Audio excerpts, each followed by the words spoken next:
And then we finally see the full head of the reveal. Has the absolutely studacious, and forgive me for saying this, but everyone must admit the gorgeous. Beautiful. The man is beautiful. Yeah, he's a hottie. So well, he's a hottie, unfortunately. Oh my gosh! And how is his outfit? Oh, his hair, his earrings, his ring. Oh, his eyes, the jaw.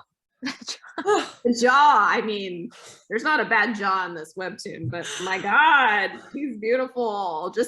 I'm just gonna add him to my collection of beautiful, of beautiful webtoon men. Welcome to The Story Thinker, a Webtoons and Witcher podcast for superfans with scene-by-scene analysis. Featuring sharp co-hosts for a fuller picture, we dive deep into character psychology, relationships, and theories. We'd love it if you could like, subscribe, comment, and rate us on all podcast platforms and social media. For bonus content, you can support The Story Thinker on Patreon. Let's begin. Hi, everyone, and welcome to episode 126 of Purple Hyacinth, Forthright Friendship. And we are here with Emily, Lily, and Fwoot. Hello. Hi. And I regret not wearing my Hecate-like outfit in previous episodes, but whatever. This is, I just realized it reminded myself. But yes, this is an exciting episode where a lot happened. And I have to say, Fwoot definitely predicted this. So if you go listen to past podcasts, you were like wishing for the scenario to happen, and it did. And I was surprised. I did not think that what would happen now would happen. I thought it would like drag out and like it would be a long, miscommunication and misunderstanding. But season has been very chop. Yeah, the season has been pretty fast, I think. And I think there's been like a lot of jumping between different like places. I think we've seen a bit of a transition from season one, sort of like 4 or 5 episode arcs, to season 2, where we had much longer arcs, circus arc, factory arc, and those lasted maybe like 10 episodes. Yeah, they were super long. Yeah, here with the season 3, we've had pretty short arcs. Like, characters have been in a single location for maybe like 2 episodes max. Yeah, or even 1. I feel like there's been a lot of episodes. Yeah. Where like characters might show up at the very end for like a few sequences, and then the episode ends and you're like, oh wait, who was that character again? Yeah, and so I think this opera arc has kind of been the transition almost back to normalcy, which kind of makes sense, I guess, as the characters try to return to life after the factory arc. It's been so much setup. Yeah, this arc has had a lot of more traditional setup, as Lily just mentioned, that with characters talking about the opera leading forward, and that's kind of what we saw with the circus and the factory. Well, also now, because we have so many characters that have been added in, and we're going to be like, we can talk about this later, but we're going to be seeing so many of the same characters like at the theater, but also at the ball later. And so like 3/4 of these characters we didn't even have or barely saw in season 1, and then they gradually got introduced in season 2, and then we have brand new characters in season 3, and they're all coming together. Oh yeah. So yeah, this opera arc, I think, is going to be the first arc of season 3 that really kind of lasts a while. Like, I could see this lasting more than 4 episodes. Yeah, I mean, Soph and F could totally throw us for a loop, but I could see it lasting like at like 5 episodes or more. Yeah. I believe Soph posted some panels to her story a couple days ago, and I don't watch streams, so I'm not sure how many episodes they are ahead. So for streaming right now, by the way. Yeah. I was like in the background watching it. I was like watching Stranger Things and then the stream and then waiting for this.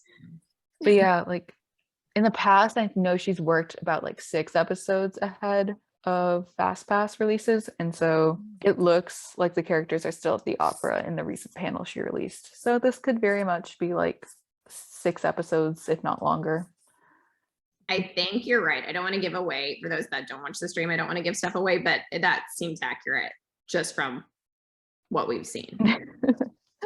I think they're still there. I don't know. I love watching the streams. I think the streams are so cool. I know. I love it. Usually I can only I pop in and then I watch for 10 seconds and I pop out. And usually I just keep it on like in the background, like while I'm doing other stuff, and I just like to pop in and then sometimes look over. I'm like, oh my God, whoa, the panel, whoa. I get so excited. Yeah, I Very remember I used to excited. watch stream religiously, like maybe like 2 years ago, and then I kind of like stopped watching it because I was like, okay, I don't want spoilers. I want to go in completely Yeah. blind. I know. I take screenshots and send them to Evelyn. Oh yeah, I have a folder on my computer I of think just one of them screen wasn't it? screenshots. Didn't Stokes say something like, "If you know, you know," and I was like, "Wait, I don't know." You're like, I don't I know. don't know what is happening. What are these Wait, characters? no, that was a Stranger Things reference, right? I think that one was. Right. I don't watch it, but she's since shared the whole thing and like shown that it's the same, Stranger Things, whatever. Oh, okay, got it. Redraw thing. Yeah, I think at that moment they were just stick figures, and I was like, "Wait, I don't know. Someone Yeah. tell me." Missed the memo on that one. Yeah, it was the scene. It was like them around like this levitating figure, which Oh yeah. Stranger Things. You probably watch Stranger Things. Okay, hear me out. I'm actually in the process of watching Stranger Things because I have a friend who's like super into it. So I've been I basically watched season 1 and 2 over the span of like last weekend. And I'm you're gonna start binging like it. season. Yeah, I binged it one night and then I binged season 2 the other night. It's so good. So you're not on the new season yet. No, but I will be there soon. You'll get there. Yeah, yeah. I just have a couple episodes left. I'm on episode, I think 5. Nice. Steve Harrington is my favorite character. I love him Anyway, yeah. so much. Okay, do we want to talk about this? Yeah, we probably should. So the episode opens up with what we saw last time, which is Will and Darcy on each other's arms, looking, all spiffy. Dapper AF. I love that green ensemble she has on. It's fantastic. That chef's kiss. It's amazing. I want it. I want it. I want it. I want everybody's outfit, but Neyra's like rocking it today. I don't love know the if aesthetic. this was Hyacinth. intentional, but the last time we saw Bella, she was also wearing forest green. So I'm just saying they're matching. They're subconsciously matching. Oh, I love that. That's a thing because my husband and I accidentally do it all the time. It's a subconscious thing. Like we'll be leaving and I'm looking at him and I'm like, we're both wearing black pants and gray tops. I'm like, are you kidding me right now? But we didn't do it intentionally. It just happens. It happens all the time. So maybe they're doing that. Their sweet subconscious or just trying to. That's that soulmate connection. Yes, correct. It's that soulmate. Yeah, so Kim and Lauren are both surprised, and Will sees them, and he's surprised to see them, and Darcy sees them, and she has this like surprised look too. So everyone's surprised, but then Darcy is the first to recover, and she waves hi to Lauren, who waves hi back.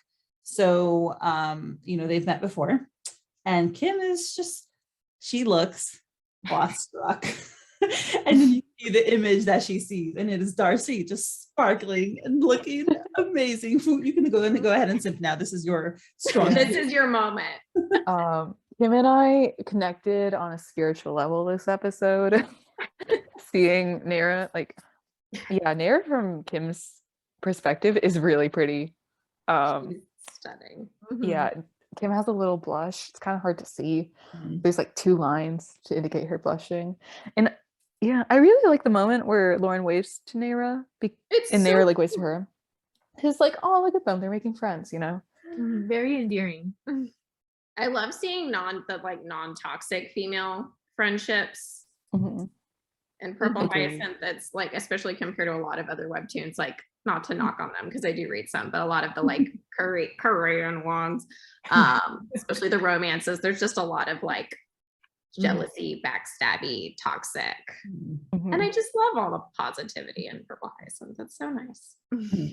I have to say, but Neyra gave me like a very negative impression when I first met her. I thought she was completely snobby and supercilious and distant and unfriendly. But it turns out she's not like that. So I was wrong. Yeah. Sorry, please. Yeah, I think it was the impression she gave off at the party. Like I think she was clearly forced into it and uncomfortable and unhappy and just playing the role. Yeah. And she just seemed like a ultra snobby, fancy, noble. Yeah, I really like how Soph and F have kind of taken that trope of like the other woman and kind of like flipped it on its head, Yeah. Because Kim and Neyra really aren't rivals, as you guys are saying in like other webtoons, it's often like there's like it's a love triangle, and they're kind of like competing for the male lead's attention they're or always whatever. competing for the male lead, But and so they're enemies because of that. But no, like Kim and Neyra, they're not enemies. And although they haven't really met before this, you know, it's just they're not really meant to be as rivals. And we kind of already knew this because Darcy has her thing going on with Bella right now, and she is definitely not into men. And so, and also the way that Kim is enamored with her rather than like being jealous of her immediately. Exactly. Instead of just like, I just love her little, like it's coming up, but her little dialogue about her being like so beautiful and she's obsessed. And I feel like in other webtoons, it would have been like her talking to Lauren and going, well, she's not that pretty. Yeah. Oh, 100%. You know, and so it was just like, oh, this is so refreshing. I love it. Mm-hmm. Yeah, and basically Laura notices this and she's like, she tells Kim, you're staring, Kim. And then she's like, I feel like my time on this earth has been blessed by the sight of an angel descended from the skies. Who is she? This is Fwoot. Yeah, this is me. That's Maybe I am a Kim Kinney, you know? And Lauren's like, a friend of the family and Hawk's ideal daughter-in-law. And she's like, daughter-in-law? And I was watching very carefully for signs of okay, I guess we're not going to call it, I don't know if we're going to call it jealousy or like apprehension or some kind of awakening. I guess she's going to be like, wait, I want loyal for myself. Like, what's happening here? I didn't get any of that. Maybe there's some introspection at the end of the chapter, but like throughout all this, she doesn't seem to be personally touched by it. Like, she's just like, oh, is this? I think she's too surprised. Yeah. Because there's been absolutely no, like, there has been no mention of like Will even seeing anybody, much less marriage or engaged. And she spends a lot of time with Will. So I think it's just shock. I don't think that it would have registered, like, even if she was jealous. Yeah, I had to go back a few episodes just to check that Kim, I mean, first of all, they have never met, obviously, but then Kim has never heard of her even through William. I mean, only Lauren really knows about it.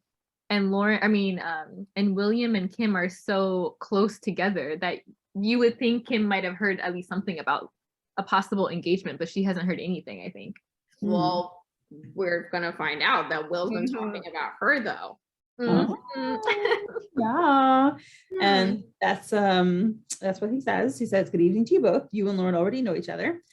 And she bows, Darcy bows, and you know, being all formal, she has some training. And Laura nods, nice to see you again, Miss Sinclair. And he says, but this is Kim Liddell, my trusted sergeant. Pretty good praise. I would like to be introduced as a trusted colleague as well. And she says, it's a pleasure to meet you, Miss Liddell. Wink, wink.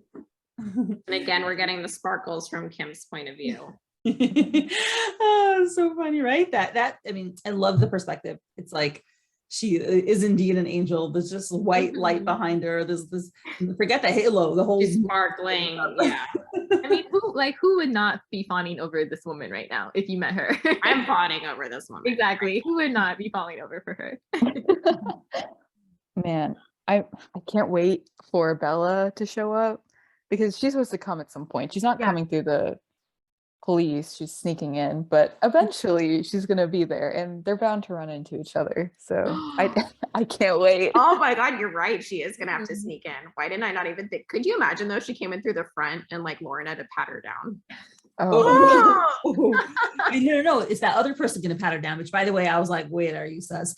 But yeah, because they left their duty, right? Oh yeah, that's true. So, I mean, yeah. A moment of silence for Kim, because eventually she's going to have to learn that Neyra is a spy, you know, for the royals, you know, and Kim is basically surrounded by a royal spy, one member of Loon, the other member of Loon, who also happens to be the purple Hyacinth, a guy whose brother is in the Phantom Scythe, and whose dad is also probably an apostle or even the leader. And he's a spy master. Yeah, and then she's going to find out that this absolutely stunning woman is dating the Golden Viper. Kim's going to have a rough time in like late season 3 or season 4. He's going to have a meltdown. Kim's therapist is about to hear a lot at some point. I mean, Kim's therapist is going to get the whole That woman needs a raise. She's about to need a she's about to get the whole plot rundown from Kim. Poor Kim. She just comes from a wholesome middle-class family whose mom makes just trying to do her best. Yeah, so now Darcy tells her, I've heard William talk about you. It's nice to finally put a face to the name. Okay, have you, William? I want to know what he said. I mean, Only I good don't think things, I it's hope. anything crazy. I don't think he's like, oh, my beautiful beloved. yeah, my beloved. But I mean, like, I just want to know, like, how, she's come up in conversation. I feel like he's probably been complaining about her. Like, oh my God, my crazy coworker, do you know what she did today? Like, I can't even Probably. tell you. Well, That's I don't know. probably accurate. There's a line later on where Darcy asks about like why William is like, well, she asked William to tell her about the woman that makes him so glad that they don't have to marry each other. And so I'm a little suspicious. I think. Do you think she? I mean, we can talk about that when we get to that point. Okay, but fine. I just, So she is just like, her eyes are wide. She grabs her hands and just like shake. She's like, pleased to meet you too, my lady. Neyra's face right there, if you zoom in, is so funny. Yes, it's true. Her soul has left her body. It's like, you're with William? How? You're too pretty. And of course, she helps William. He's just like, That is such a like authentic Kim moment. Yeah, I mean, she's like what we were saying earlier, like there's not really any feelings of jealousy between Kim to Darcy, but instead she's like, how are you with him? Like, you're too incredible for him. And it's amazing. Will is pretty stunning. Oh yeah, definitely. Oh, 100%. I don't know if he can hold a candle to Miss Belladonna Davenport though. Or Kieran White. I don't know. That lifeguard picture, it's never been the same since then. God. Sorry. We know the moment that Mindy just went, hop on the William train. As Eddie, well, if you know, blonde and blue-eyed is my We thing. know. It's your type. I literally, my husband, I've been with him like 13 years. I still am like, every day I look at his hair and I say out loud, I'm like, oh my God, your hair is so gorgeous. Oh my God, your hair is so gorgeous. Do you know you have gorgeous hair? Your hair is blonde, your hair is gorgeous. So Aw, this is the thing. sweet. Yep. They probably would have divorced him a long time ago if not for that hair. You better never dye it. Right. So Darcy laughs and tips her hat, and Lauren says, you didn't tell us you'd be coming here tonight, Will, much less in such good company.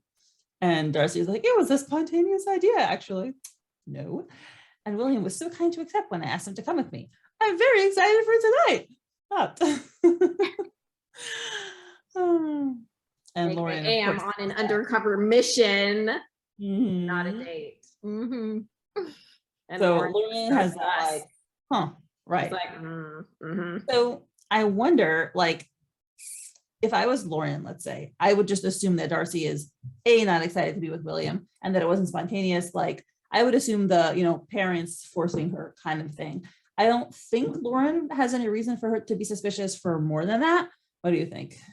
No, I was thinking about that too when I went back and I did my reread, and I was trying to like deeply analyze, every look and panel. And yeah, I think I'm on the same like train as you, Mindy. I don't think, because at the moment she has zero reason to suspect Neyra to be involved with the PS, like at all. Mm-hmm. Yeah. Right. Like I was trying to connect all the dots. Like she doesn't know that she knows Bella. She doesn't know that she knows anybody. She doesn't know that she's spying for, right. She didn't see her at her own house when she was talking to Tristan and Dakan, right? Well, they met, like she met at the house, but she knows that she's helping. Wait, oh, that's a good point. I think wanna Lauren assume was she out knows. because Lauren, because she had made those mysterious croissants, right? She had been out, and then I mean, we, to our knowledge, like I don't think she even knows that Neyra's helping out her uncles. Mm-hmm. Yeah, I don't think that Lauren knows about Neyra's connection to Doc and Tristan. Huh. She might know that Neyra works at the castle because Neyra was invited to their New Year's party, so probably like a coworker, because she's a coworker of Doc technically. She's very high society, so I'm sure Lauren's aware of like her place in nobility, but I don't think she knows that.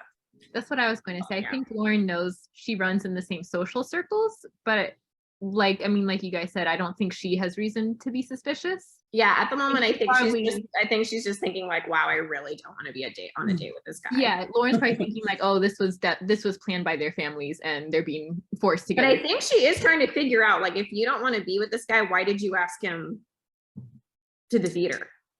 Well, I mean, it could be that like it wasn't a spontaneous idea, as in my parents planned this for me and I had to ask him. Like that's a reasonable explanation. Yeah. But it's interesting. I actually assumed that Lauren did know that she was helping, like giving information to Doc and Tristan. I just assumed they would tell her, but the truth is, I mean, they probably shouldn't tell her. Like, why should they? If she's a spy, right? Like for Doc and Tristan, it's their job to like keep her safe and not. Oh man, that's gonna be a juicy reveal. I can't wait for Lauren to find out that Neyra is kind of in cahoots with Bella. I cannot wait. Yeah, because if that reveal is going to be here in the theater arc. Oh, true. Because I mean, she's on security. We know Bella's going to be there. I have a theory that Neyra's going to sneak off and meet her, and I think Lauren's going to be snooping around and see them, or at least like be listening in and hear all the lies. Yeah, that's my current theory. We're gonna be seeing a lot of red in the next couple episodes. Oh, 100%. I'm really hoping for a lot of like longing gazes and a lot of like sexual attention between Bella and Darcy. Like longing. If we don't, I will riot. And where they're both like, I really don't miss you at all. I don't want to see you ever again in my life. Yeah, exactly. I don't care about you at all. I never have. I want the angst and the longing. I think what's going to make it a little more spicy is that's probably going to be right in front of Redcliffe/Apostle 7, since Bella is supposed to be accompanying him. Right. And Darcy is supposed to be investigating him. And so they're all going to have to do it very subtly. Yeah. Like, and we don't even know if that's we why don't I think even there'll be know a lot how of like deep Neyra glances. Yes. knows about Bella being PS. Ooh, drama. There's just gonna be so many shocked faces, and I want Will to be looking between all four of them and being like, what? Yeah, that'll be Will and Kim just trying to like connect the dots between everybody. Yes. Yeah. It's like us with the murder board. Like that's gonna be them trying to connect. How do these people know each other? So Will, there's more lies, speaking of which, and Will's like, I am as well. No, you're not. And Darcy says, truthfully, William is always so busy, just like you, I assume. And then she says, I'm so glad I could steal him for one night. I wouldn't want him to forget about me. Lies. Oh yeah, I wanted to mention that when Neyra lies and says, I'm very excited for tonight, I feel like there could be a double meaning to that. Besides like just that date with Will, it could also be that she has to investigate Redcliffe. And again, just possibly see Bella. We don't know. We don't know Darcy's true thoughts about Redcliffe. We don't know how much she knows about him, if she knows that he's an apostle, or if she knows about the abuse Bella went through because of him. Yeah, we don't know. And so she may not be like super excited. Depending how much she knows, she may not be super excited to talk to him. And it also could, again, be because of his associations to Bella because he runs the circus. I think also like even without any of that, it's very possible she doesn't enjoy her role as a spy for the queen. Like we don't know what her relationship with the queen is. Like we got the sense that it was just out of duty and that she doesn't like the queen. But honestly, at this point, I don't know. We've been, surprised with Darcy before, and like there's one mask and then one reality. So I don't know what her real relationship with the queen is, but like I feel like it's very possible that she doesn't really want to be a spy for the queen. Yeah. Especially maybe with it has to do with the grandmother or something. Yeah, I want to know what's up with Neyra's grandma.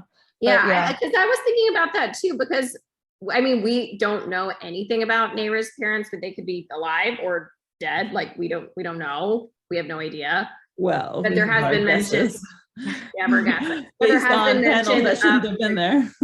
Yeah, we do have mention of her grandmother, who's supposed to be like this, like very high society, like kind of matriarchal figure. I mean, at least from what it sounds like. So that really intrigues me. I'm just curious, like, is she friends with the queen? Are they related? Are they from the same country, because am I making this up? Like there's the other country and I forgot the name, and I think the queen's from there and married in, or this is headcanon. I don't know. That was our speculation. I think there was mention of other countries in that episode that they talked to each other. Yeah. So I don't know. She's also a big question mark with her family. Yeah, and she says, hopefully you don't have to work too late and get to enjoy your night as well. And Lauren's just watching Will, and she thinks to herself, is he all right? I know that mask of perfection. Something is bothering him. Poor Will baby. Like, he's thinking about Raphael. Yeah, I think he's thinking about and the shit that went down and the stuff that he learned about his dad being a murderer. Like, you can only put on so good of a mask when you learn that kind of information. Yeah. And then your brother just walks away with no explanation, like no further explanation about your cryptic AF.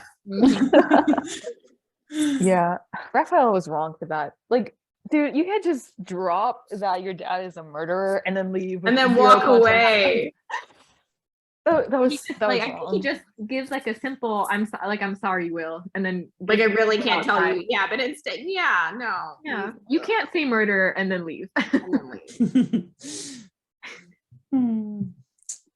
Well, yeah, and Will just kind of, moves on from that sad face and says, it's good that they made this premiere fundraising. Looks like it's a full house tonight, which it's good, right? He does genuinely have charitable sentiments. And he says, Darcy says, I would love to talk more with you both. True. But I believe we are keeping up the line. Points to the people behind her, and she says, yeah, right. Lauren's like, right, we should be doing our job. And they now check their stuff. Could you please lift your arms? They pat them down, and we have a very romantic premonitious moment of Kim patting Will down. My note, sexual tension. Max, underline, exclamation point.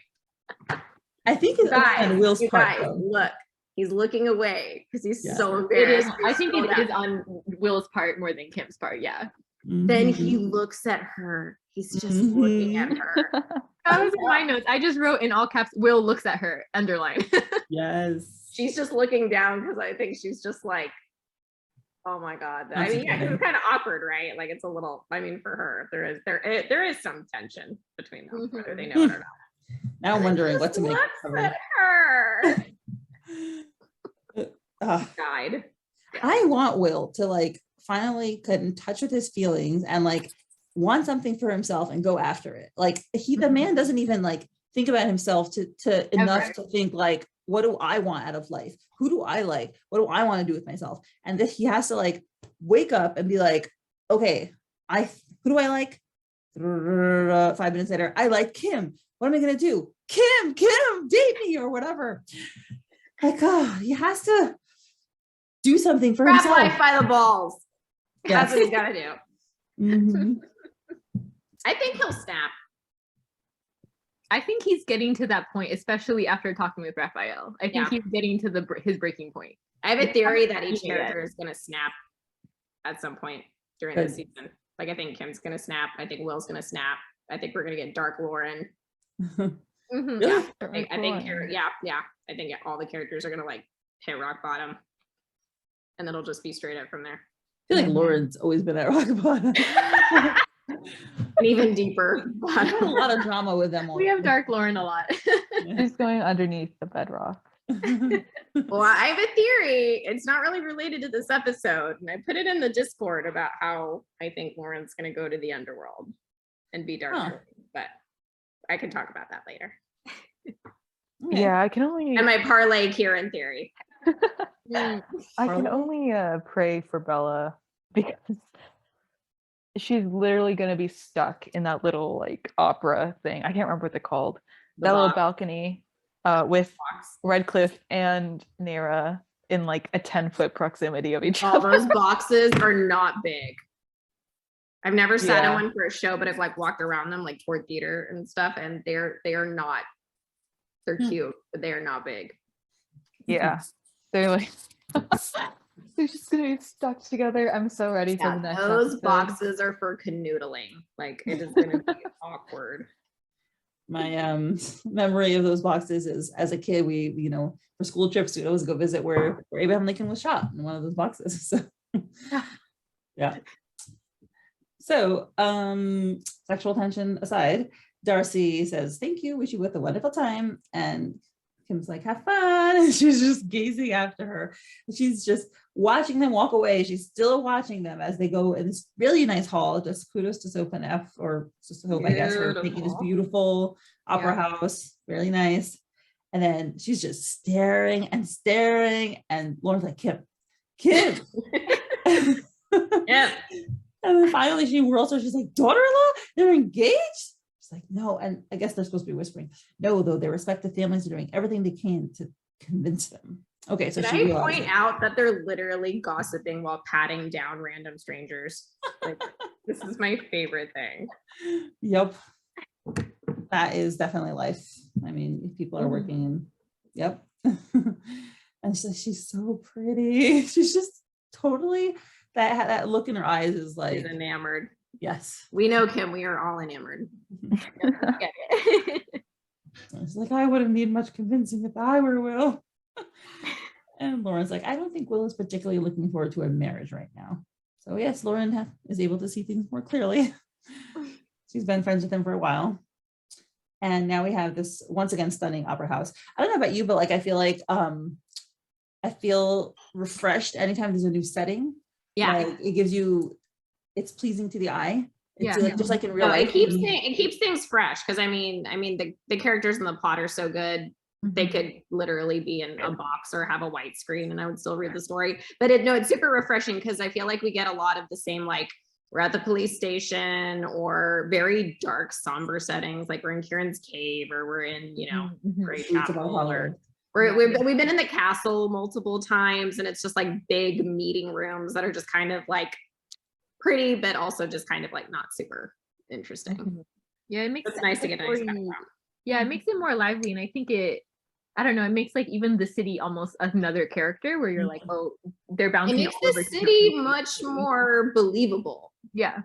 And it feels so much bigger too. Because in the beginning in season 1, I was like, Ardala seemed like really small. And of course, now that we've gotten the maps and we're seeing other places, it's like, oh wow, this is the big legit. I mean, look at this opera house. It looks like the Paris Opera House or the London Opera House. It's huge. That's exactly what those look like. And so it must be like a really big legit city with like real talent. Yeah, it's pretty. New colors. We haven't. I don't think we've really had a lot of this like burgundy and gold sheen before. Like we got a lot of blues. A lot of blues and grays. Yeah, it's really nice setting. It really makes it feel more cinematic, I think, right? Cinema. Like the fact that we're getting the opera house and we know we're getting a ball, just so excited. Yes. And Darcy appreciates it too, because she says this opera house is so beautiful while she's looking around at the exits and at the doors. Why is she looking at the exits, guys? Oh, very ominous. She is making note of exit points. Yeah, it happens to be. It's to meet a certain someone after they left a certain someone a note to meet somewhere. Oh. Yeah, I was thinking like she's more thinking in terms of danger. Well, I don't think so, because this is a very public setting. I don't, and she's going in there prepared. Like she's known that she's had to go meet with like Redcliffe and all of the like. I don't think there's any sense of danger whatsoever that she's thinking of. And also, like, we don't know yet. Neyra could totally throw us for a loop and be like a black belt in karate and just throw daggers or whatever. But it seems like she's probably not, on the level of like Bella and Kieran. So I think it's to sneak out. I think she's going to sneak out and meet Bella or Redcliffe. She doesn't know Bella will be there. Like her job is to keep an eye on Redcliffe and find out, but why would she think Bella's would be there? I don't think unless she wrote her the note to meet her there. Yeah, that's the only thing I could think of, because she knows that. I mean, where Redcliffe is, Bella usually isn't very far behind. Yeah, but she probably didn't want her ex to be there on the date with her, like she wouldn't. I don't think she would specifically ask for Neyra to meet her at the opera house and she was going to be there with Will. Also, frankly, if I was Neyra and I had remembered how Bella had reacted last time, I wouldn't have my hopes too high. I would still be looking, but yeah. Plus, it seems like she needs help with something, and I don't really know if the opera house is where she would want to get that help with, because she can probably investigate Redcliffe at the opera house, but I feel like if she wanted Bella to help her with investigating Redcliffe, she could probably do that somewhere else and not at the opera itself. I don't know. It seems like it's difficult for Neyra to leave. Like whenever she even just went to the castle. Yeah, I think that the queen's got pretty decent tabs on her. I don't think it's as easy for her. I mean, clearly she feels super trapped. I don't think it's like Lauren can come and go. Like even though Lauren's rich, like she's not, living in the castle or part of that level of nobility. So I don't know. I think it's a lot more difficult for Darcy to like kind of get around. Really I mean, wasn't there that metaphor with Darcy and the cage, the prince? Yeah, about the cage and being and whenever trapped. And whenever she snuck out to the Sinclairs, it was like the middle. It was super late, and middle of the kind night. of in disguise, but not really. She just wasn't very done up. And then she said that she had to go so that they didn't miss her at the castle. So I'm like, they're keeping tabs on her for sure. Oh, and Will agrees. He's like, it truly is. You often go to the theater on rare occasions when I'm invited, and they're sitting down. And then she gives him a look, pauses for a second, kind of makes a decision in her head, and she's like, "May I ask you something, William?" Very polite, and he's like, "Yes, my lady." And she's like, "Can we both agree to drop the bullshit act when we're by ourselves?" Whoa, I was not expecting uncensored. That. What? Let her say bullshit uncensored. Seriously, why is some of the curse words censored and sometimes they're not? I don't know. I don't get it. Sometimes they have the asterisk and sometimes they don't, because sometimes wasn't there the episode where Kieran was like, "Oh fuck," and it literally like that wasn't censored. So I don't like. I mean, that's a whole nother podcast episode, but I don't understand webtoon censors sometimes. Oh, I could go off. I went off in the stream on this whole thing about censorship. We can do it as a bonus question because I'm interested in hearing your thoughts. Oh yes, let's do it. I could go off. That's a whole.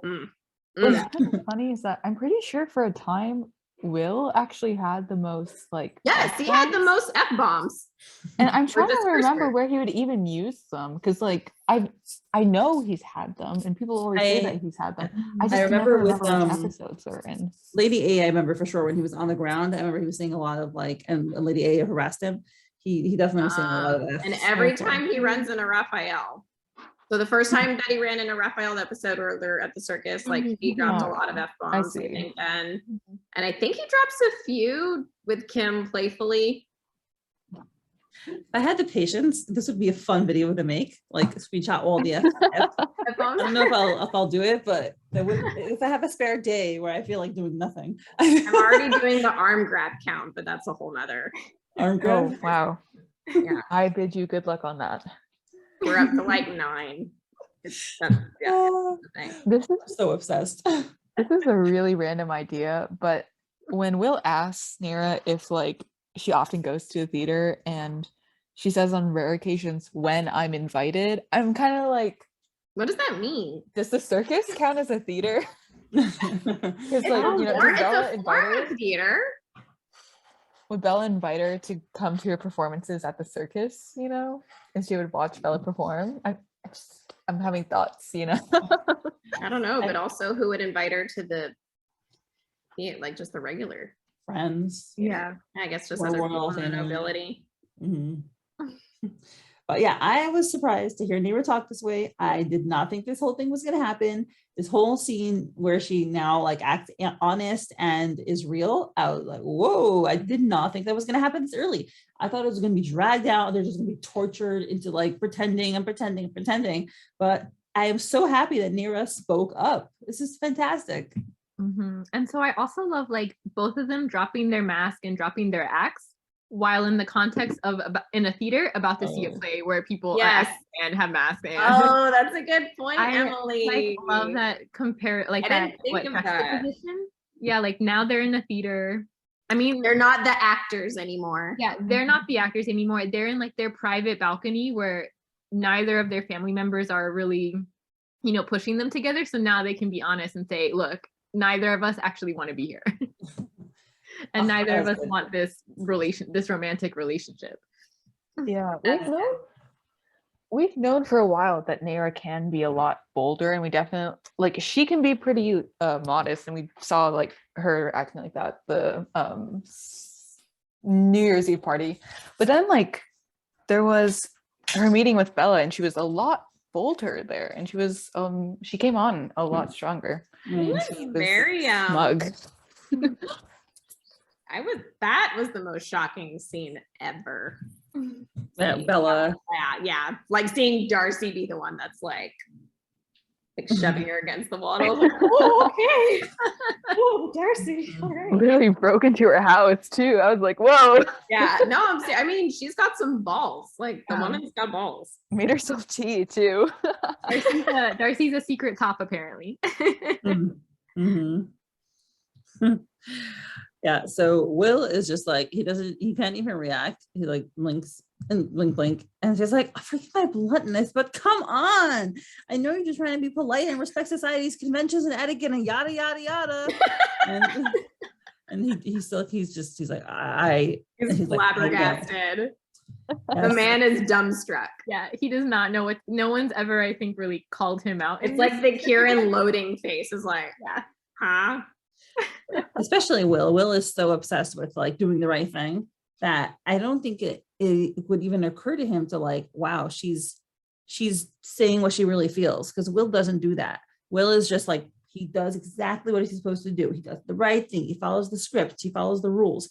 And when he's faced with someone who is being true to herself and completely flying in the face of the rules, it's just he can't compute it. Well, also, this isn't just like the second time that they've met. They've met multiple times. It sounds like they've kind of known each other for a little bit. And so it's not like she's dropping the act like pretty soon into them knowing each other's acquaintances. It sounds like they've talked multiple times, like even before or after the New Year's Eve ball. And so I think that's also a part of why he's so shocked. Like, wait, what? Yeah. This is not the woman I've been talking to. It's kind of interesting how Neyra is the one to be like, dude, we can't act like this, because Lauren has kind of thought about it multiple times. You know, she's noticed like his posture, his behavior, and she's like, she's not necessarily happy with it, but it's interesting that it's Neyra who's the one who's like, dude, you don't have to act like this. Like she explicitly tells it to him, whereas Lauren kind of keeps it to herself. Mm-hmm. Oh, it's awesome. And she continues and she's like, I know, because I do too. Not for pleasure, trust me, rolling her eyes. But I can tell when someone's acting too. And Will finally is himself and reacts like a normal person. And he's like, you're quite observant. Cracks a smile. Look at that little bit of happiness coming through. So cute. He's still cautious, but yeah. And she says, I've been told so. But also, no offense, but since we're being honest here, I might as well tell you that it was never going to work between us. And he's like, you see his body language. He's still like uncertain. He's side-eyeing her. He's leaning away from her a little bit. He's far from her. And he's like, oh yeah, why not? But he is amused. And I think this panel is so adorable because, okay, we know I love Kieran. I love the man, but he's full of himself. Like he's so dramatic and sassy and flirty. And this is not your typical Will. Like just the like, oh, really? Like why wouldn't? Am I not good enough? Am I not good looking enough? Like he has this sudden moment of self-confidence. Like, really? Why not? I kind of, they're definitely being friendly here. Like, it's not supposed to be like a romantic thing. But like when there was like, it was never going to work out between us, like just completely shutting down the possibility. I kind of like how he's curious. He's like, okay, yeah, no, well, that's the thing. He's just kind of Yeah. like, well, okay, why? Like, I don't want it either, but like, why? I will say it actually felt a little out of character for me. I would not have predicted that Will would act like this, but whatever. Yeah. Right? That's like a very Kieran panel to me. Yeah, I think it's cute. Mindy, I I will. think it's because we haven't seen Will happy in a really long time. So happy. Like, Or he just be himself, or just the yeah. man be himself. I love Will. I mean, he's not my favorite character because I love all the other characters so much more, but I do love Will. But even in the Discord, I've said, like, I really don't think we've gotten the true depth of Will. I think he's so severely underestimated for everything. Like, I think he knows way more than we've ever written. And we kind of got that. We got that in, oh gosh, what's the one with him and Kim, where they have the chat in the infirmary or whatever. And he's like, oh yeah, I've been suspecting this for years. And I wonder why my dad has been like all this stuff. And you're like, wait, why? You've actually been thinking about this? You're not a total like blonde bimbo? Like, I Yeah, think he he knows just gets- way more than we ever get to see. He just doesn't share it because he's always obsessed with doing the because right thing. And he's reserved and he's he always has that facade he's on. level-headed with Mhm. level-headed people, and I totally get it because I'm very much like Will actually in like situations when I'm working at the hospital and things like that. It's like you just keep this. Mhm. You don't ever look upset, but like on the inside you're like, what the fuck? And so yeah, like I get it. Will. I think something that also kind of just helps Will in being more of himself here is that he's not really around Kim and Lauren. And as I said earlier, like Will has kind of gone through a lot lately. And so around Kim and around Lauren, you know, there's all of these sort of experiences that they've gone through. Like Lauren basically died for a bit. Kim was there with him when he found out that his brother was alive and then experienced Lauren's death with him, and they kind of grieved together. So like that's kind of a lot for those relationships, and it's not really like those relationships are in a very hopeful place right now. Like It's been not very like heavy sunshine and lately. rainbows It's been with very them. heavy. Mhm. And so with Neyra, who's pretty like unrelated from a lot of these events, he can focus on other things.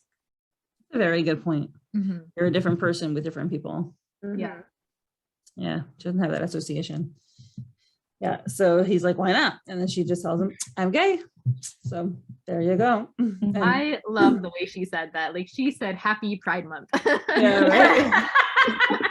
Even though this episode, I mean, when it's open, it'll be, I think, probably like July or something. But no, this They did it for Pride. episode, yeah.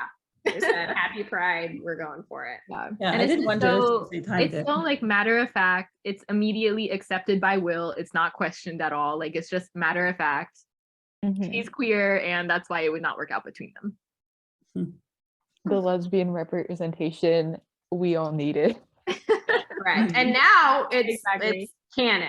Like Mhm. Yeah. I feel like this episode, I dubbed it the episode where a lot of things yet not a lot of things happen, but we get a lot of confirmation Mhm. on things, Mhm.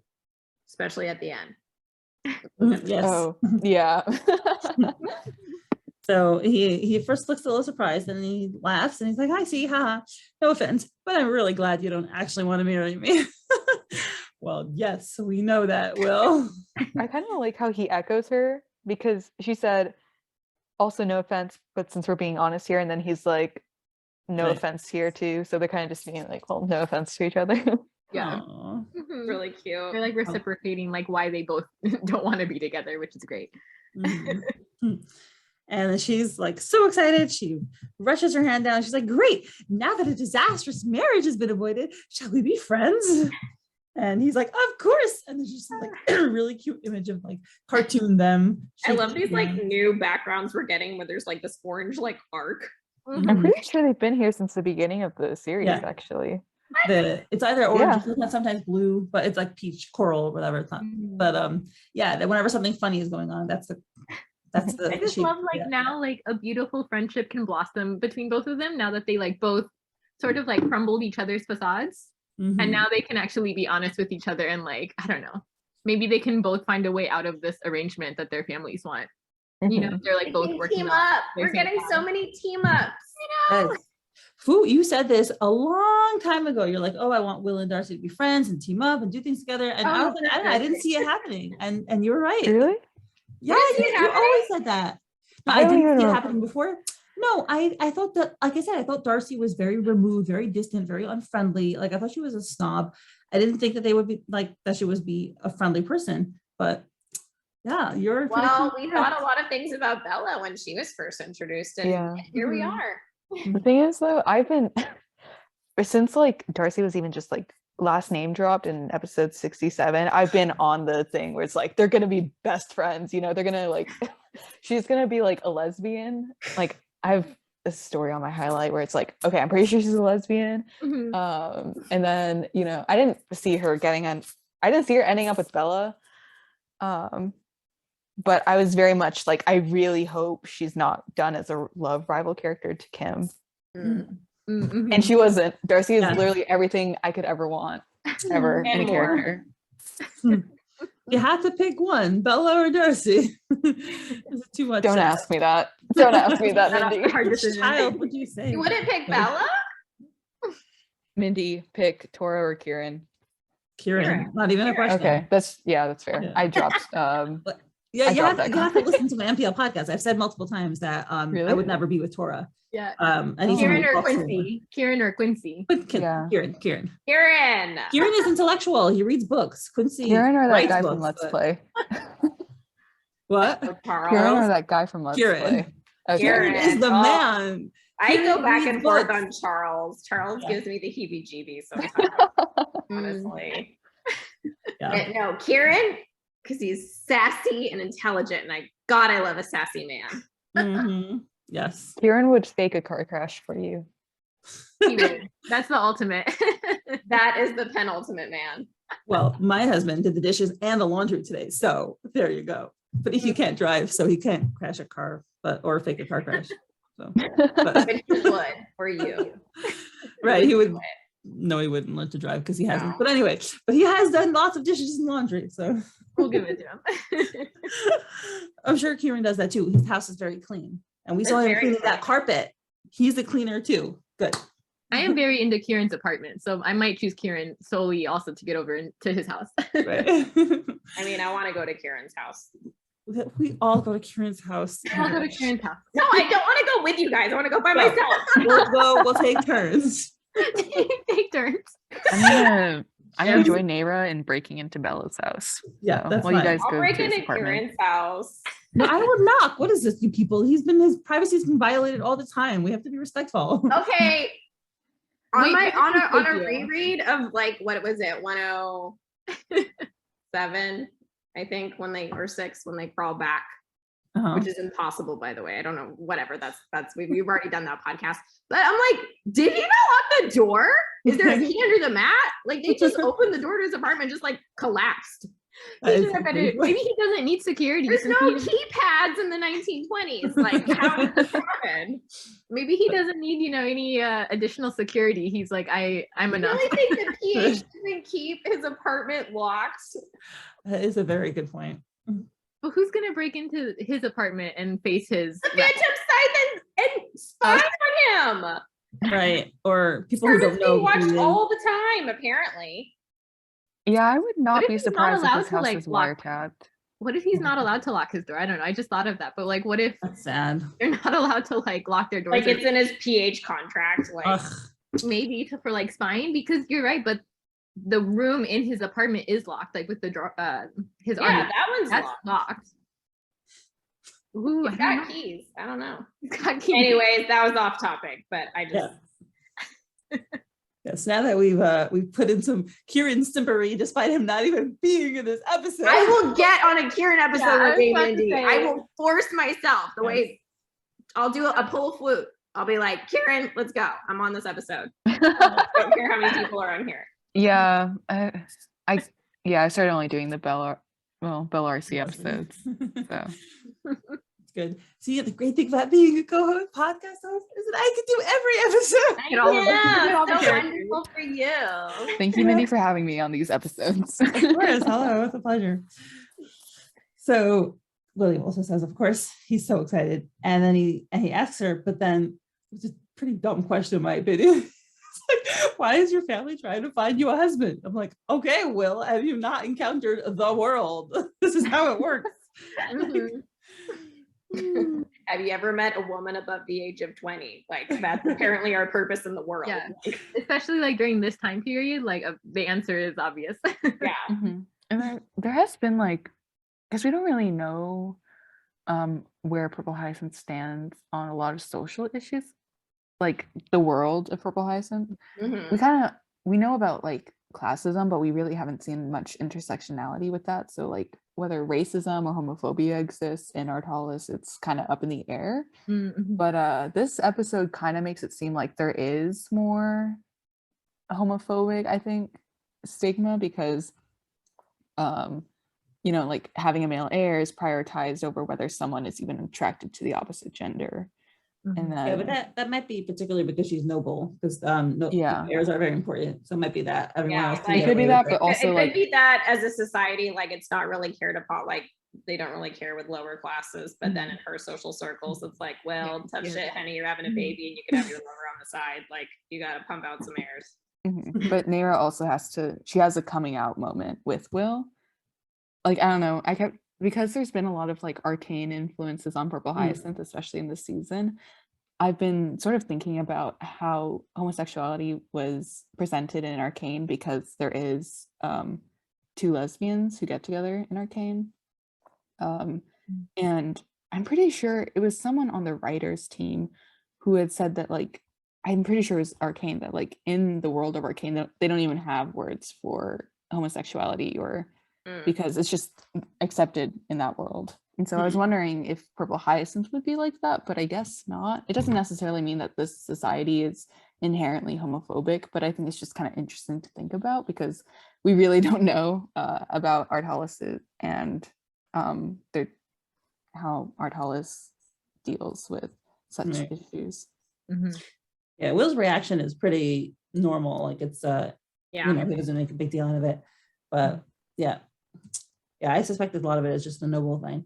So then she said, she's like, oh, the good old desire to get a male heir and ensure that their oh so ancient and noble bloodline lasts eternally. And even if I told them my real inclination, they'd never let me decide otherwise. Just like the disdain in her face about what she's talking about, it's just amazing. Yeah, I relate a lot to this. I come from like a rabbinic family, and my family expected me to marry someone from a similar type of family, and instead I married someone who did not grow up Jewish, converted to Judaism, definitely not from a rabbinic or ultra Orthodox family. So yeah, they were very disappointed. But anyway, but my parents are quite happy with us now. But like, A, it took them a long time, and B, the rest of the family, some members of the family still I have gone down in their estimation because of that. So dumb. Anyway, yeah. So Will's like, I'm sorry to hear that. It must feel like you're trapped in your own life. It does. Bum bum. The two are bonding, which I think was also predicted. And Will looks up wistfully at the sky and says, seems like both our families do what they think is best for us without realizing how wrong they are sometimes. Which, by the way, I have to say, Will is giving his father a lot more credit than he deserves. I was about to say, I don't think Will's family is doing this for his No. happiness. Like, is this really for your betterment? Well, no, it's not. He's giving them far too much credit. no. Yeah, I don't know Darcy's family, and I'm really curious to meet them. But yeah, No, so curious. She sits back in her chair, looks amazing, and she's like, sometimes I wish I could just walk away from it all. The wealth, the dresses, and the jewels, the hypocrisy, disguise myself and disappear. Don't you ever? Very poignant. I really like, this kind of like interests me for 2 reasons. The first reason, it kind of puts her and Bella at polar opposite points, but making them very similar at the same time. And this theme of being trapped has kind of existed with Belorsi since we knew that they were like a thing. So episode 89, where Bella's like, you of all people, not Bella, Darcy tells Bella that you of all people should know what it's like to feel trapped, or something like that, along those lines. And we know that Bella does somewhat feel trapped within her own situation with like Redcliffe and the Phantom Scythe and being an assassin. And so they're very much similar in that aspect, but they're kind of different in how, since Bella's introduction, we've kind of known that one of her main motivations is money, because she wants to get enough money where she can just leave the Phantom Scythe. And that's also similar in how she wants to walk away from the Phantom Scythe and how Neyra wants to walk away from her position as royalty. But while Bella wants wealth to leave, Neyra wants to give up her wealth to leave. And that's I find that as a really interesting dichotomy. And then the second reason I kind of find this interesting for Neyra is that she has been put into a position of a lot of privilege, but instead of kind of channeling that privilege to make the situation in Ardhalis better, or sort of using that privilege to improve the lives of others, she would rather just give it up, and we don't really see her showing any indication that she would not want to, that she would want to use that wealth for something good instead of running away from it. That's a good point. And I think that, you know, maybe if she was more mature, or like maybe a little bit later in her life, when she gets the freedom she needs, she'll be able to think in those terms.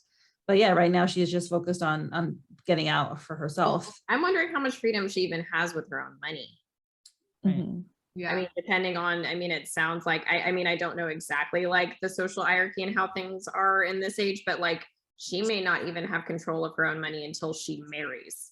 Mm-hmm. And then her husband is also in control of her money. I mean, if she's living in the castle, it's not like she's got a debit card. She can just go like go around and donate to charities and like give it to poor people and like traipse around the South Shore. Like she's probably on a very scheduled, like, I think she's doing what she can as far as, I mean, it seems like she's a double agent. We're not 100% sure, but even just her going and helping out and going to give information to the Sinclairs, and like, that's a risk. Like that's a risk that she's taking. Mm-hmm. But like she's also still very young too. Like, and I don't know how much control she has over her money. Like, I'm not going to give her, you know, shit for not using her place in society. I think she's doing what she can. That's true. There's been like an ongoing theory that people always thought it was like with Loki, that Loki would open like an orphanage or something, because there's the orphan characters have always kind of been around. But lately I've been thinking a bit more along the lines of Belarcy are the ones who opened an orphanage at the end of the series, of course. And like when everybody's alive and happy and together. Yeah. Right. Of course. I feel this is kind of unrelated to the episode, but I feel like it'd just be more narratively or thematically sound with Neyra and Bella's stories, because both of them have this theme of running away. And so I wonder if they actually will run away at the end of the series, like they'll move out of Artalis or whatever. But I feel like the better option for them would be building that orphanage, because Neyra would be putting her wealth that she doesn't want to a good cause. And then Bella would kind of be stopping that cycle of, you know, orphans. And she came from poverty and she was an orphan herself. And she would sort of stop, like, you know, people like Redcliffe from taking advantage of these kids. So that's the ending I want for them. What if they use Lauren's mansion? Oh, nice. For the orphanage. Yes. Like, and if Tristan dies, which I don't want him to, I'm just saying it's very possible. That would be a cool use of that house. Yeah, you know the like Little Women, right? Joe inherits Aunt March's house and creates an orphanage. Yeah, for the school for boys or whatever. Yeah, that'd be cool. Oh, great. So Will now answers. He looks at her and he takes a moment to reply, because I think he again has not asked himself these questions. Like, he doesn't sit there and think about himself and what he wants. But he does say that, you know, perhaps once or twice. Oh, poor baby. Only once or twice. Well, only. That's it. So responsible, so dutiful. And she's like, so since we still have a few minutes of daydreaming before the play begins, tell me, William, how is she? He's like, who? And then she's like, that girl that makes you so glad you don't need to marry me. Wink. Oh, no. So, and he's shocked, and then he turns away and laughs. So what do you think? Is Darcy like this amazingly genius, perceptive young lady? Like, is she just she is super perceptive, because he goes, you're observant, and she goes, I've been told that before. And I'm like, who's telling you this, Neyra? Who's saying you're observant? A spy. Bella? Is Bella telling you this? Is this why you were chosen to be a double agent and that you're spying for everybody because you're so observant? Yep. But can we talk about how the PH boys just get really awkward and start laughing whenever they start like mentioning their girls? Like him and Karen have both done this, like yeah, I mean, I definitely think like Kim, maybe like an image of Kim like flashed through his mind at that moment, but he's taken aback because no one has ever directly asked him who he has feelings for. So he's like, ha ha ha, no. Lawrence kind of teased him about it, which I think, didn't he do the same thing? He kind of like, So like he had that same reaction of like, I mean, just like laugh it off. Probably. I'm even wondering if someone even comes to his mind. I really don't know. I'm like, maybe yes, maybe no. I don't know how much he locks his own mind away from himself, you know? His own feelings away. We don't get it. We don't get Will's point of view. Well, you know what? It's getting there. It's definitely, the story is definitely pushing that. Yeah, we're getting more of it. Yeah, but good for you, Darcy. I'm glad. Honestly, her question probably is hopefully gonna make him think. It makes me think that Darcy's gonna be the wingman for Kiwi. Like I know Lauren's there, but I don't know. Lauren's got her own shit going Darcy on. is giving Lauren a run for her money as the #1 Kiwi supporter, you know. That would make me so happy. I mean, just one of my favorite tropes is when unexpected characters or characters that don't usually interact that often, they become best friends or they become close. And so I really see this for Will and Darcy, and I hope she becomes like their little matchmaker. That would be so cute. Or like the trope of the person that's supposed to be in the love triangle actually ends up becoming like wing person. I love that so much. Yeah. Like Quincy. Like exactly. I was like, yeah, I don't know if I said this on the Phantom Scythe Discord, but I was joking around the other day and I was kind of like, oh my god, imagine if like Will picks up on the tension between Bella and Neyra when Bella eventually joins them on the balcony and he tries to like set them up together and they're both like, bro, cut it out. Abort the mission. Oh my god, that would be so cringe but so good. Yeah, Will being like Will knowing that something's up between Bella and Neyra, but being completely oblivious to the nature. That would be, yes. I feel like he would be oblivious because that's him. In that sense, at least. So now this random guy comes over and he's like, hey, tells Lauren and Kim, hey, since almost everyone's already here, boss wants you to move inside the theater room. You're covering the mezzanine. I'll take over the security check here. And they're like, understood. So I'm torn between like, this is just a guy allowing Lauren and Kim to move into the theater for the plot. And like, oh, this is a Phantom Scythe operative who's going to let like bad guys in. Could go either way. Yeah. I mean, honestly, Mindy, like I'm suspicious of everybody, even like this character who has no face. Right. I'm sus of my suspect list. Like the maid Lucy is sus to me. I mean, they're all. Oh, me too. There's a fanfic where I was like suspecting Lucy. Lucy was mentioned there, and she was like, "Oh, she's bubbly character." Suspicious. And I was like, "Yeah, she's perfectly placed to like. She's in the heart of the family. She could know everything. She sees Lauren's board. She probably wipes the dust off every night. Yeah, she probably cleans up the office where it is. So, oh yeah, no, there's something going on there. I know, but this new character, the leader. Yeah, new character face suspect. Yeah. I like how you guys are like getting like super suspicious of Lucy, and I'm over here like, who the hell is the boss? Is it Hermit? I'm like, who's boss? Yeah, he's probably another guy from the police. Yeah, true. Probably Hermit. That's true. What if this person is a Phantom Scythe spy? I didn't even think about that.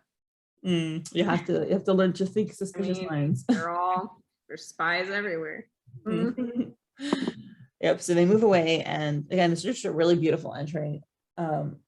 It's just gorgeous. I really enjoy that style. And Kim is so excited. She's like, "Yes, we're getting to see the play. I love my job." She's like, "We're here to work. Remember him?" And they enter into the theater, which is still filling up, and we see binoculars trained on Will and Neyra, who are having a lovely conversation. And Kim is just spying on them with no sense of privacy or decorum at all. And Lauren also lacks it, but she's like, "Can I see?" And Kim's like, "No." Girl, I would do the same. Spy on your man. Use your police weapon to, invade people's privacy. I mean, that weapon's a tool. Yeah, they may need like a spontaneous like box check, just to make sure there's I could one patting down. Yeah. Gotta check the chairs, under the chairs. Yeah. for your safety. And she's like, anyway, we're here to work, Kim, come on. And Kim is still looking back. So, and then she turns away. So that look to me is kind of a little bit like maybe that's her call. Like the wheels are starting to turn. She's starting to connect the dots of how she feels. She might care. There is some longing in that gaze. Mhm. There's some longing for sure. I like Something. I know she's probably like yearning to be with Will, but I like to interpret it as she's jealous of Will because she wants to be sitting next to Neyra right now. I mean, it could be that too. It could But it's be probably both. with Will. Mm-hmm. Be both. I think she's seeing something and she might not understand what she's seeing / feeling. I don't- think it could also. Sorry. Yeah, I don't think she's at the stage of full-fledged like longing yet. I think there's something in her heart that's like touching her and she doesn't understand it. Yeah. Mm-hmm. Yeah, I think it could also be that like Will seems so happy here Mm, and genuine, but the next scene doesn't really follow up on Kim being suspicious because he's enjoying himself. right. Yeah, and she says Will seemed a bit off earlier, didn't he? And I can't forget that's Kim saying that, right? And then Lauren's like, so you noticed too? And she says, I hope nothing bad happened. And Lauren says, I hope so as well. And they're, both worried. And Lauren is looking out at the theater. There's a bunch of people there walking down, and Kim is looking again. And she looks at Lauren and then looks away and remembers her dream with, zombie Lauren, and she's of her sitting at the therapist. And she decides she's about to tell her something. She closes her eyes and like she decides, like makes a decision. She says, Lauren, there's something I wanted to talk about, but then of course they're interrupted. So I don't know if we'll never know, but we certainly don't know now what you wanted to say. Episode 105 flashbacks. Mm-hmm. Yeah, where we don't know what they talked about. I don't know. I feel like maybe she was gonna tell her about her sister Dana and like how losing Lauren or almost losing Lauren reminded her of that. That's what I would guess. Mm-hmm. What do you think? I thought it was just going to be more about like Lauren's death, because we really haven't explored that a lot. It was moved on pretty quickly, like that, like just Kim on her own without Lauren believing that Lauren was dead, like that was over in 6 episodes. Mhm. And after that it kind of moved to focus more on Lauren, and we didn't really see a lot of Kim after 111. We've seen a bit of her, but there's in general been more focus on Lauren, with like Kim breaking into her house and then like that circus moment, circus 2.0. And so yeah, it's kind of been bubbling under the surface for a while, and now they're finally addressing it. Mhm. I don't know. I kind of, excuse me, I kind of have this theory that, like, how do I put it? Kim was obviously super upset and like has a lot of trauma from thinking Lauren was dead, but there's something that we're not 100% sure yet. And I think it has to tie into probably Dana's death, where the two are kind of interconnected. So that trauma's, like just further fed into her trauma with Lauren. Mm-hmm. So I was kind of thinking about it, and I'm just wondering if like, I know we kind of have this like headcanon theory that Dana was like maybe possibly a cop too and was killed like at the ATSD or something, because her death date is like the day after, right? Am I correct? 1 a.m. the day after. Yeah, So the day after literally, or something. And so, there's theories that she was, a cop on the scene or a double agent for the Phantom Scythe or something. And so I think with the flashbacks and everything that we're getting where she's being shot, I think Dana was probably shot. I don't know. I'm just having this connection of like, I think that she's just like, especially with Kim being like so good with guns, I think that it's almost this opposite of like almost this foil to Kieran, where like Kieran was so traumatized by a gun for whatever reason. We still don't know that he just dropped guns and went to swords, but I think that Kim was so traumatized by something that happened with a gun that she was like, fuck this, I'm gonna master it. And I'm never gonna let this shit ever happen to anybody again. I think it has something to do with her sister. I'm not quite sure, but I think that if Dana was a police officer or a double agent, you know, trying to work for, you know, work in the Phantom Scythe or something like that, I think that she's really triggered by Lauren being clone. I think that's why she's so upset. And Lauren is going to continue to infiltrate with Kieran, although she doesn't know that it's Kieran.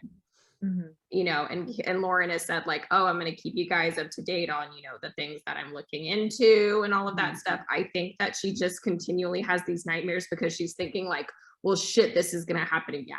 Like this happened to my sister and this is going to happen again. Like Lauren is going to get basically like killed in the line of duty trying to do this. And so I think that that's what she was going to kind of bring up, like, hey, I'm really concerned for you.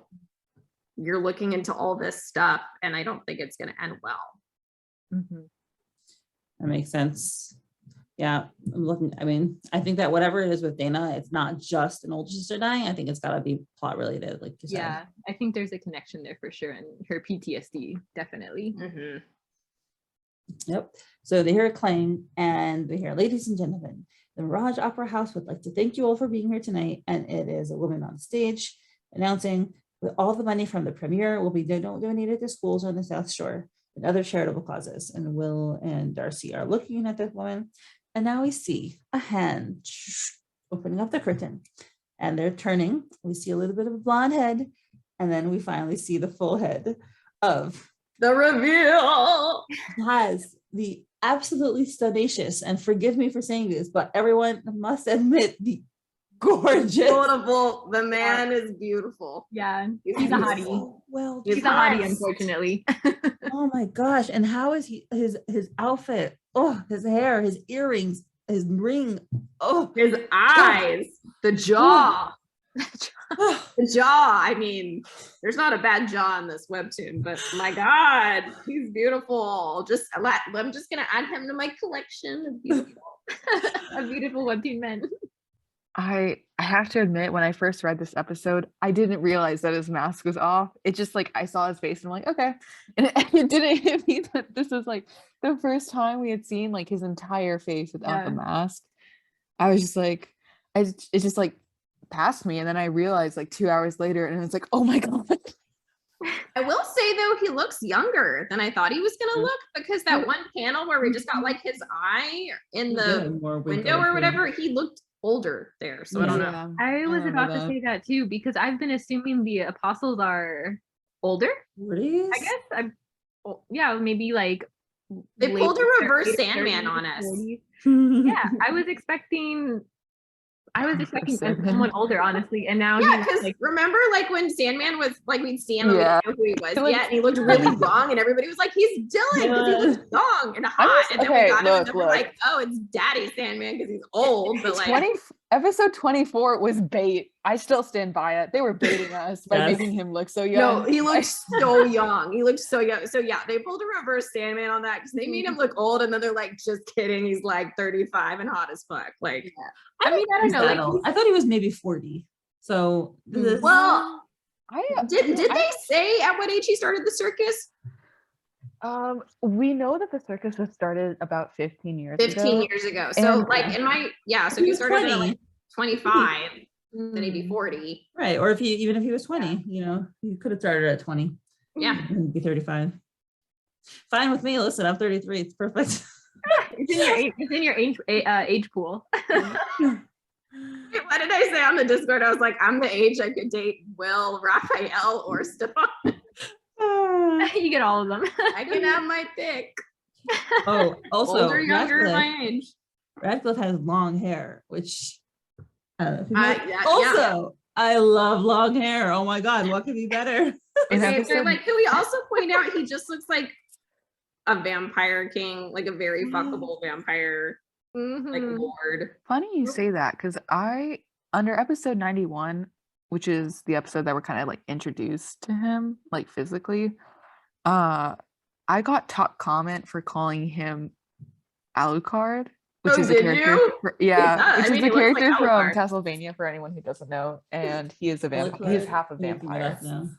Yeah, I mean, he's got Alucard vibes. He's got some Howl's Moving Castle vibes as Oh, well. Howl for sure. I saw that definitely. Yeah, like with the I'm just imagining like a cape, Yeah. definitely. I can't wait to. Thought he looked a lot like I'm No, blanking on his name, but it's a comic that Lily introduced me to. Children Wait, of the Children of the Night. the blonde, the vampire, but I forget Oh, the name. yes, The yes. blonde one. I Yeah. have to finish it. I started it and I never like read more I mean, of it. Thanks for reminding me. Kenneth is the dark haired. Kenneth is Kieran. And Lawrence. Okay, I looked Lawrence, yes. No, I got Lawrence like vibe. Lawrence. No, Yeah. Mindy, you have to finish it. It's so good. I mean, it's still ongoing, but it's so good. So good. And then you have to join the Patreon if you're Oh, not. the Patreon is nice. It's amazing. Okay, So thank you for good. that recommendation. It is so good. I'm emotionally in shock. It's a perfect ending.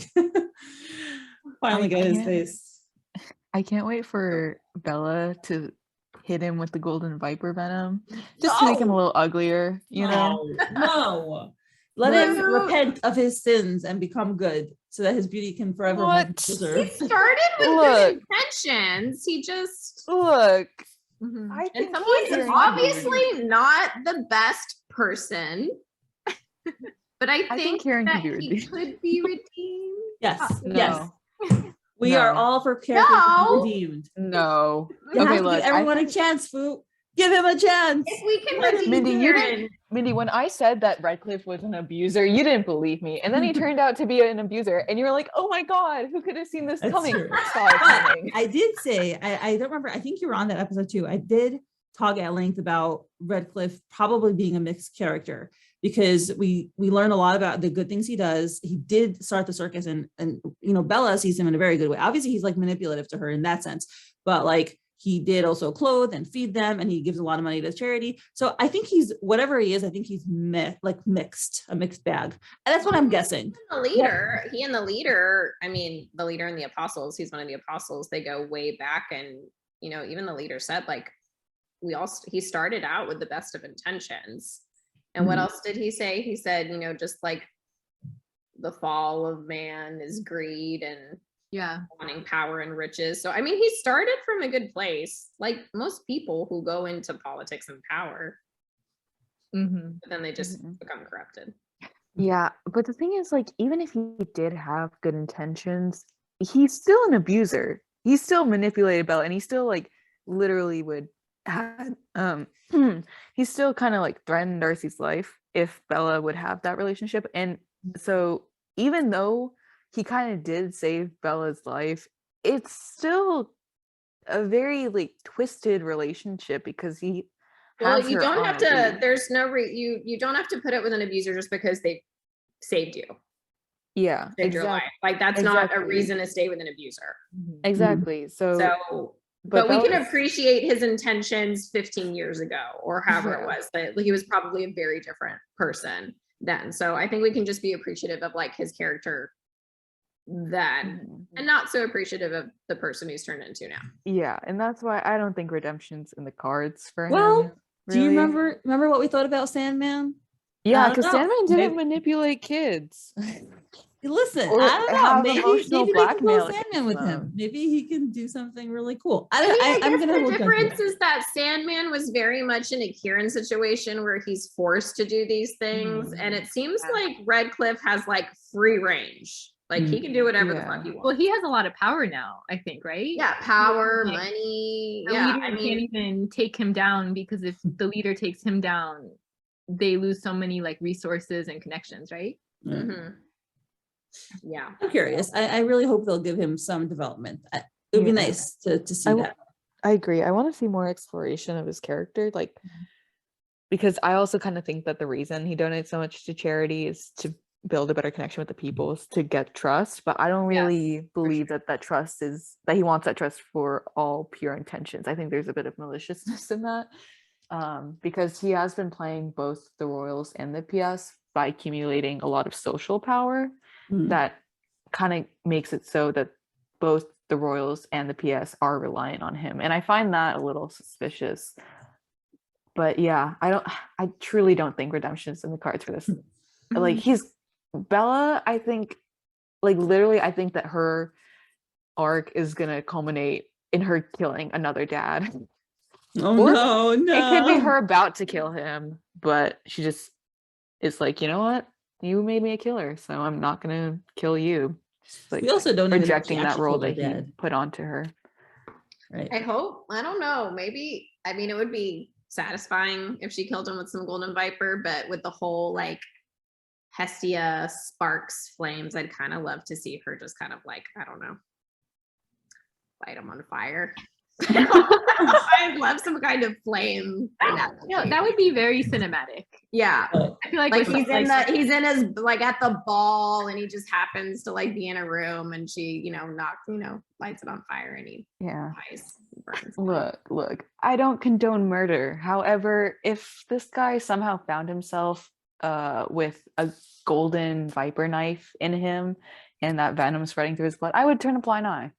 Well, I would turn a blind eye. He accidentally tripped and fell onto it, right? Yeah, it's just an accident, you know. Yeah. People fall and trip onto things all the time. I see it all the time in the hospital. Like they just fall. Exactly. They just end up lots of places. Yeah. Well, I'm gonna pray for his redemption, for his soul. That's what I'd rather see. I hope we get some like flashbacks. Yeah, more Bella hope and we- Redcliffe I think we will, flashbacks. for sure. Yeah, I'd love to see some Bella Redcliffe flashbacks. Mindy, will you Do we play know his first name? Albert? It was in Oh, the is season. it? Is it actually Albert? It was in the His season name 3. is No, Albert. season 2 recap. Albert. That premiered There's with much season away 3. in that recap. There's actually a lot of information in that recap. I'm pretty sure they even confirmed that Redcliffe was Apostle 7 in that recap. And although we kind of all knew it at that point, it was like an actual confirmation, I Like think. canon I confirmation. am very annoyed that his name is Albert. Albert is not an attractive Not a name. sexy name, and there's Now not even like Mindy's any now sexy. like Yeah, Mindy's there's now no like, like sexy nicknames. no for that redemption. No redemption for him. Birdie, No. I'll rename him. Birdie Yeah. Redcliffe. Is that, do you not like that, Mindy? Al, right? Can you Possibly. imagine? Albie. Al? No. Oh, Anthony. I don't know. he needs a different name. Wait, I don't see his name, Albert. It's the somewhere in recap. there. Did they There's a lot of delete it? text. I'm not gonna lie, I was so excited when the season dropped. I skipped the recap. I skipped the recap because I didn't think I needed it, and then I went back to read it. I've been meaning to reread the series since like February 2021, and I keep putting it off. I can't be bothered at this point. Oh my gosh, no, do You already have it memorized. You're gonna yeah, catch that's so true. much stuff. Mindy asked in our chat what the episode was where we got that time stamp about Dana's death or whenever that clock was stopped on. And I knew it. I just dropped it in there. It's episode 18 for anyone who's wondering. Yeah. His name is Albert. You're right. Brilliant circus troupe founded by Viscount Albert Radcliffe. Oh, so disappointed. I'm gonna pretend I didn't see that. No more redemption. He can die. That's fine. We don't care. No. A name is just a name, right? A Redcliffe by any other name would be just as beautiful. Okay. Something interesting is that he found his other earring. It was missing in episode 91. I'm not sure about the recent episode where he was in, but yeah, in 91 I know that earring was not there. Or maybe it's colored by his hair. Not sure. Well, he does look pretty fab in this outfit. I mean, he's in the shadows, but I'm sure Mhm. when he comes out in the light, he'll look even more fabulous. Yeah, I wonder who the person behind him is, because there's someone there, but it's Right. not Bella. They have brown hair. I know, that's what I'm looking. I don't know if that's somebody just like passing. Yeah, that's kind of the assumption. Or maybe he has like, I don't know, an assistant of some sort. Or a wife? No. or wife actually. He doesn't have a ring. No, he doesn't have a marriage ring. But Well, has he a doesn't little have red a one. marriage. Yeah, he doesn't have a marriage. He has a ring, but he doesn't have a marriage ring. Yeah, the person has a red bow. I did notice that. Looks He's like it. giving, with the blonde hair and gray eyes, he's giving Book Annabeth realness from Percy Jackson. I haven't read that in so long. Yeah, but I know what you're talking I was about. a wee young thing when I read that. I don't remember. But I mean, he looks like I'm just like, this is Alucard. He looks like Alucard. Yeah. Yeah. It makes me wonder where Bella is, because she Mhm. was supposed to accompany him, but yeah, that woman behind him does not look like Bella. Mhm. And I'm pretty sure she's not coming in through like the main door. I'm pretty sure she's sneaking in. And it does look like there are 2 other chairs behind Neyra and Yeah, Will. I think So there's I'm like, 4 in there. what is up with that? They're gonna have a conversation. I feel like Bella is like sneaking in, like you said, sneaking in from somewhere, and then she'll come in. I think we'll get the Bella panel reveal in the next episode. Same. I think I feel like either Bella's coming in the middle of next episode, or she's coming in at the end. Like there's another curtain reveal, and Bella and Neyra both turn around, and they're like, "Oh shit!" They're like, "Oh shit! Oh, my ex is here." But also, like I was thinking earlier, because that's kind of a long way to wait for Bella, and so there's probably gonna be some Kim and Lauren talks in between the scenes with Will, Neyra, and Redcliffe. So we'll probably get more of Kim talking about her feelings to I hope so. Lauren. But I also kind of wonder if like maybe they almost run into Bella sneaking in. Interesting. Well, I think that the play is gonna start, and then we'll get to see some of that. Yeah. Yeah, for sure. Some of their commentary on. I'm so curious about the play and like what the plot is because I'm just anticipating it to like mirror the city itself. Because I mean, it takes place, they said last episode, in an abandoned neighborhood or abandoned church of like a poor, neglected neighborhood. Yeah, Lauren said it sounds like Grey Chapel, so it makes me think that we might watch some of the. Yeah. So I am waiting for the social commentary. Yeah. What I don't think I mentioned this earlier, but it's also interesting that this opera that's opening night, they're gonna be using those profits to help schools in the South Shore, which is where Great Chapel is. And there's been a lot more talk this season about third parties, so like not the government, aiding the South Shore. Like we always hear about Redcliffe, helping down there, and his ball is going to be another fundraising event. But we never really hear about the royals like helping out down there, and we actually find out that like the situation in the South Shore has actually gone worse over Philip's reign, even though Edward was pretty shitty, the South Shore fared better back then. And so I find it kind of interesting that third parties have taken upon themselves to sort of help out down in the South Shore, rather than like government agencies or like the king and queen. It's like our Dallas's version of like GoFundMe for the South Shore. Basically. Or like mutual aid, for sure. Yeah. I don't find that surprising, but did you see the note? I've been waiting for 3 years to draw a sailing ship on Arthingham's head, but the right time hasn't arrived yet. If I see Lady A at this opera, she's gonna be there. Oh my god, she's gonna be at the opera and she's gonna be at the ball. If she interrupts Bella and Neyra, I will literally insert myself into the comic, take one of Bella's matches, and set her on fire. I don't want to see her anywhere near Bella or C. I mean, I just don't want to see her, period, but I just know she's exactly. Yeah. She's everywhere. She's a woman about town. She is at the play. She's also sus. She's on the sus list. So, but now I'm like, wait, she's not going to come to the opera with a ridiculous hat. Like, I want to see what she's going to wear. Like, now that they've dangled that in front of us, I'm like, okay. Yeah. So. She doesn't have to put it in the comic. She can just draw it as a fan art and just call it a day. Yeah. Call it canon. Will's calling that PTSD from her, hide behind not Neyra. It's like, save me from the crazy lady. I would love to see Neyra absolutely obliterate Lady A. Yes. Oh, she would. I wonder if they know each other.